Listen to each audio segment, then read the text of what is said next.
लद्दाख के पर्यावरण कार्यकर्ता सोनम वांगचुक को अनशन के दौरान हिरासत में लिए जाने और आंदोलनकारियों पर कार्रवाई के विरोध में सोमवार को उदयपुर में विभिन्न जन संगठनों, प्रगतिशील संगठनों एवं वामपंथी दलों ने जिला कलेक्टर कार्यालय के बाहर प्रदर्शन किया। प्रदर्शनकारियों ने केंद्र सरकार के खिलाफ नारेबाजी करते हुए इसे लोकतांत्रिक अधिकारों का हनन बताया। इसके बाद राष्ट्रपति के नाम संबोधित ज्ञापन जिला प्रशासन को सौंपा गया। ज्ञापन में मांग की गई कि आंदोलनकारियों पर की गई कार्रवाई की निष्पक्ष जांच कराई जाए,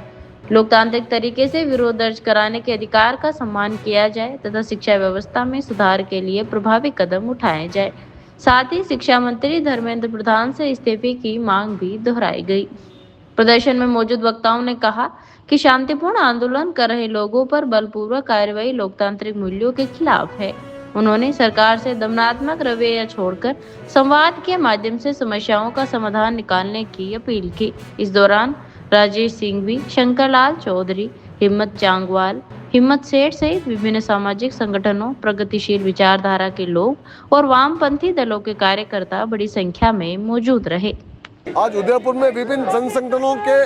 प्रगतिशील और जनवादी लोग और संगठन आज कलेक्ट्रेट पर इकट्ठे हुए हैं और ये मांग कर रहे हैं कि जो नई दिल्ली के जंतर मंतर पर शिक्षा के सुधार के लिए जो आंदोलन चल रहा था और उस आंदोलन के तहत जो सोनम वांगचुक को जिस बुजली तरीके से जो केंद्र सरकार वहां से उनको घसीट के अस्पताल में भर्ती कराया, उसके खिलाफ हम लोग आज यहाँ पर इकट्ठे हुए हैं और ये मांग कर रहे हैं कि जो शिक्षा मंत्री है धर्मेंद्र प्रधान, जिनके रहते हुए 75 से ज़्यादा पेपर लीक हुए हैं, जो करोड़ों बच्चे हमारे देश के छात्र नौजवान हैं, उनके भविष्य को बर्बाद किया है। और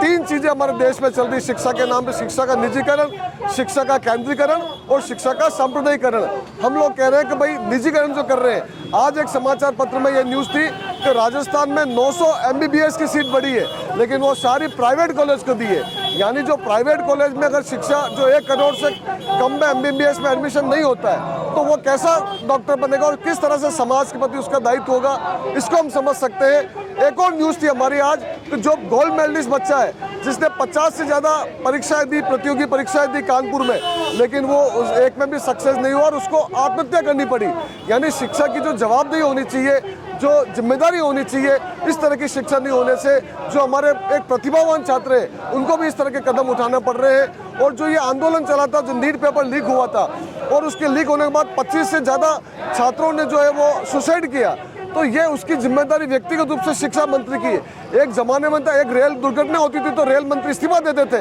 लेकिन इतने छात्र आत्महत्याएं कर रहे हैं, इतनी पेपर लीक हो रहे हैं, लेकिन बेशर्मी से जो है वो इस्तीफा नहीं दे रहे। इसलिए सबसे पहली मांग है धर्मेंद्र प्रधान इस्तीफा दे और उसका पीछे ये कारण है, हम भी जानते हैं सिर्फ धर्मेंद्र प्रधान के इस्तीफे से स्थितियाँ नहीं बदलेगी, लेकिन एक शुरुआत होगी नई दिशा में जाने की। जिस तरह से शिक्षा को ये ले जा रहे हैं, भगवाकरण कर रहे हैं, उसको एक वैज्ञानिक दृष्टिकोण जो पैदा करने की समझ पैदा करती शिक्षा, उसको बदल के एक तरह से